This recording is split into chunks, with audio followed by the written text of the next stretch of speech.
When people talk about the markets, it's easy to think of it as faceless, something that happens high above us. But the market is made up of people, millions of them, constantly at work. Every price set by a willing buyer finding a willing seller. There's a pristine elegance to it. But what if that simple price-matching mechanism is broken? In example after example, case after case, insiders are exploiting their advantage. It's as though everything is rigged. The rigging scandal has spread far and wide indeed, shaking 3 continents and probably more parts. The way it seems to work is that there's a few smaller insider actors who almost always seem to win. They have more information than everybody Wall else. Street has been expecting to see a securities fraud case against Cohen for alleged insider You can't trading. rely on the price of anything anymore. Everything from swaps to food prices to currencies to interest rates, it's all suspect now. Raj Rajaratnam was found guilty of masterminding the biggest insider trading ring in a generation. On Wall Street, they all laugh at the idea that the ordinary retail consumer is going to get a fair shot if he tries to enter these markets and make decisions. The idea that it's a rigged game is basically commonplace now. Nobody disputes that. This may very well be one of the largest instances of bank-orchestrated fraud in the history of the world.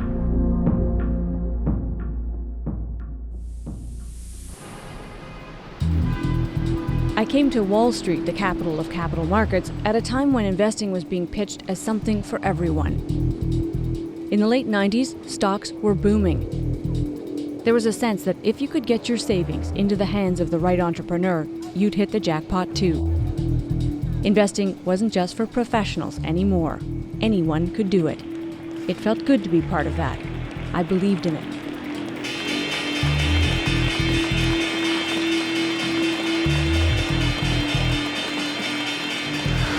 Catherine, this trading day is about an hour old. So far, we're seeing a lower start across the board.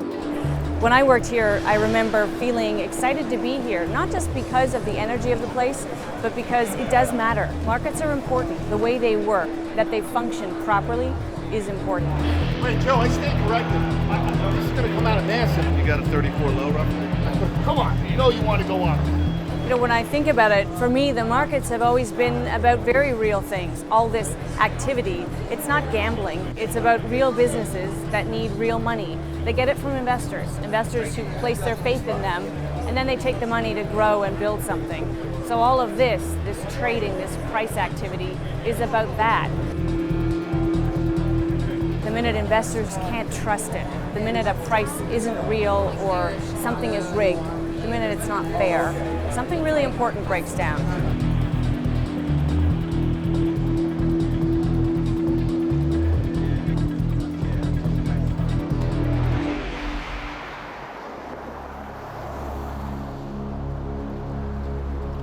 Far from Wall Street and the prices it sets, a reminder that when markets are meddled with, somewhere in the real world, someone pays for it. In fact, there's tangible examples to be found along the streets and throughout the neighborhoods of Detroit. As harmless as it looks, a story of manipulation may be found in a quiet warehouse.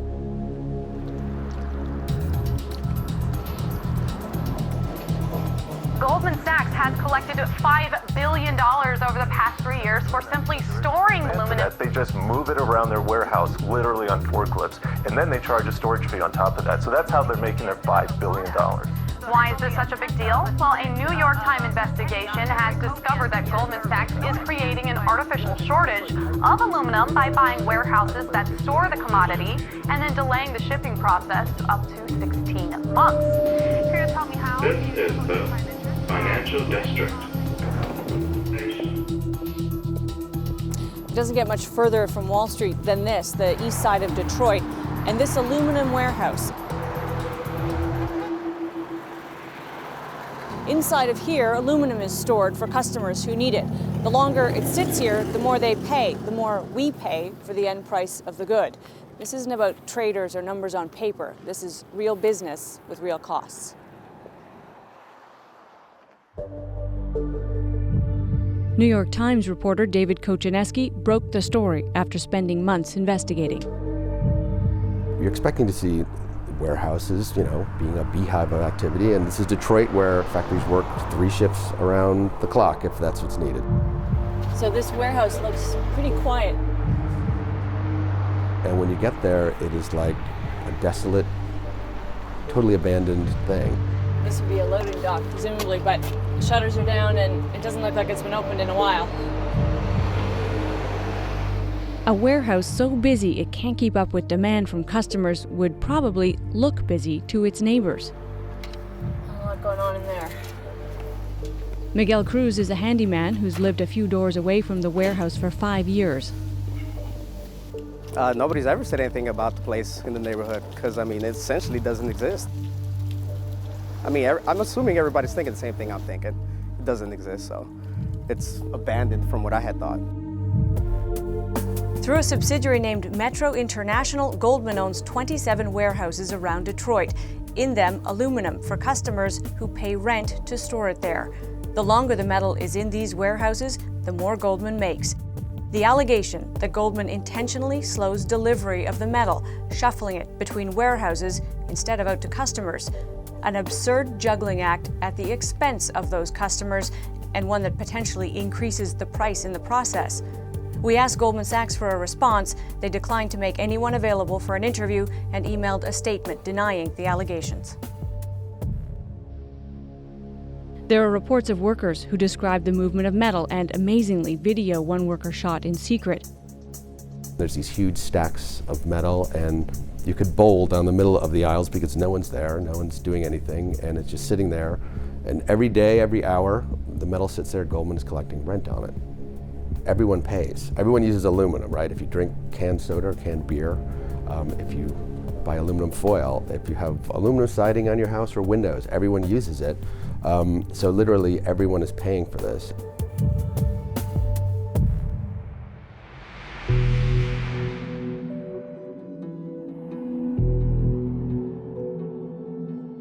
Insider trading is one of the oldest and least sophisticated ways of rigging a market. At a hedge fund called Galleon, it became the norm. Mr. Rajaratnam, are you going to testify in your own defense? Raj Rajaratnam ran the fund. He's in jail now, serving a sentence of 11 years. It was standard practice at Galleon to pay for information from corporate insiders and then trade on it. Federal agents recorded a series of conversations between Rajaratnam and other traders. One thing we know, this is very confidential, is that somebody is going to put a term sheet for expansion. Expansion is a $3 stock, right? Right. I haven't bought any. I am going to. I asked him, should I buy it? Right? Yeah. He said, no. Between a term sheet and negotiations, all will be a month. We can buy. Yeah. But this is the one that we also have to make sure that we keep our conversations as privileged to the three of us. Understand. Yeah. We just have to be careful, right? Galleon was a very, very intense environment, and the bottom line was make money. And if you weren't adding to the end goal, you're kind of useless. Turney Duff worked at Galleon. He's written a book about Wall Street, one that makes it clear this kind of behavior is commonplace. Insider trading wasn't on the forefront of my mind, or I think most of the street, because there weren't consequences. And a lot of the decisions that I made, and probably a lot of other people also, wasn't based on right and wrong. It was based on consequence. And didn't feel like we were going to get caught. It felt like jaywalking. Does it get lost in there that these are real businesses? Oh God, yeah. No, they're just symbols. That mentality may be part of the problem.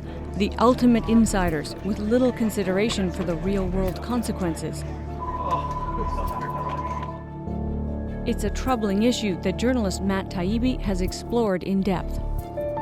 It's a very insular community, this financial community. It's a very small group of people making very, very weighty decisions, not just about prices, but about all kinds of things.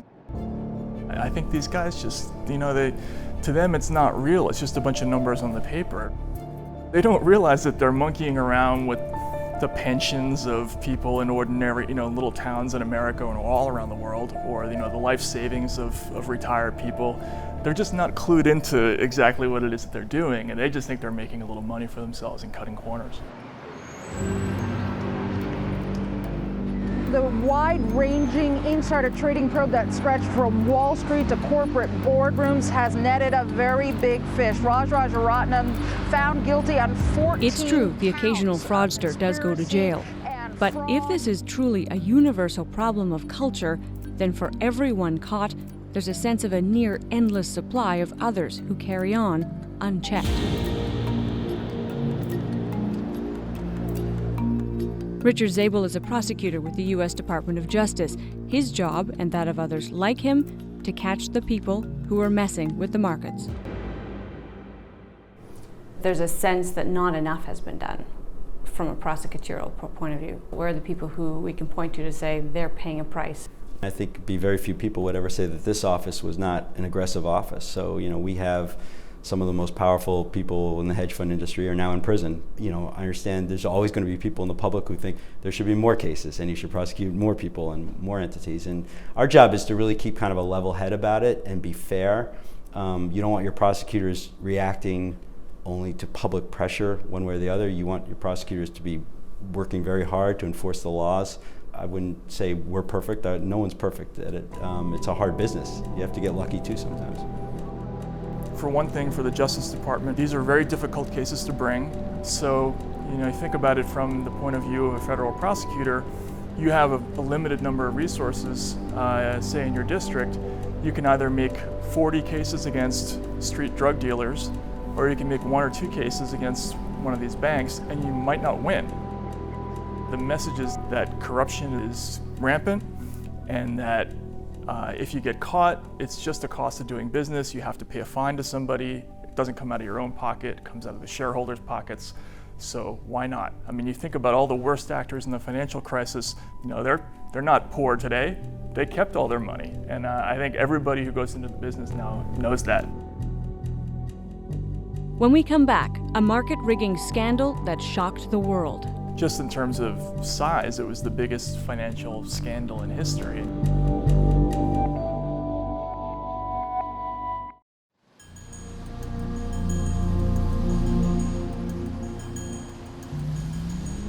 There are parts of the international finance market that seem devoid of human life, but in fact are made up of countless individuals playing a role.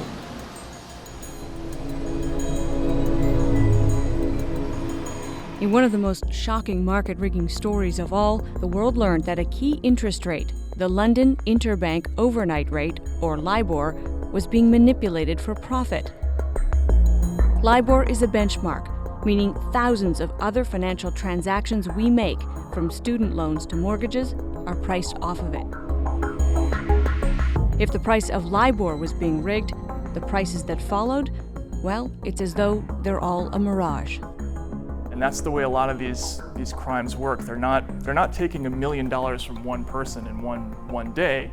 They're taking little bits here and there over and over again, and they're doing it 500 million times. And they're doing it from every town and municipality in the country, and it adds up to enormous sums of money, but people don't immediately feel it. Astonishingly, in our high-tech world, LIBOR is still set the way it was 100 years ago. Over the phone, trader to trader. It's an arcane system, and one that was wide open to abuse. And where abuse can happen, it seems, sickeningly, it will. And so, young traders, charged with setting a benchmark that affects millions of people, talked about manipulating it, as though it were little more than a game. Some of their exchanges have surfaced. Get 6 months as high as you can. My guy has an enormous fix on Wednesday in 6 months and will want it as high as possible. We'll be supplying you with copious amounts of curry. cheers.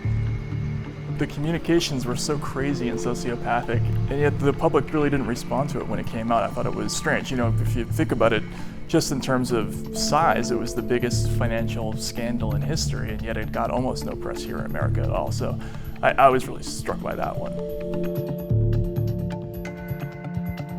The banks and hedge funds involved in scandals often do wind up paying hefty fines, $2.3 billion in the case of LIBOR alone, amounts that sound large to us but become the equivalent of a speeding ticket to these giant financial entities. It all inevitably leads to the same question: who is safeguarding the markets? There's a concern that regulators can't possibly keep up. They're outmanned, they're deficient in resources, but also that they lack the expertise.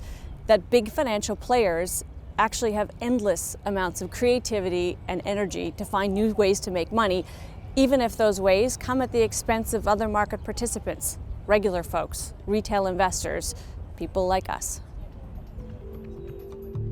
One of those regulators is Bart Chilton at the Commodities and Futures Trading Commission. A lot of the price manipulation has happened in his backyard.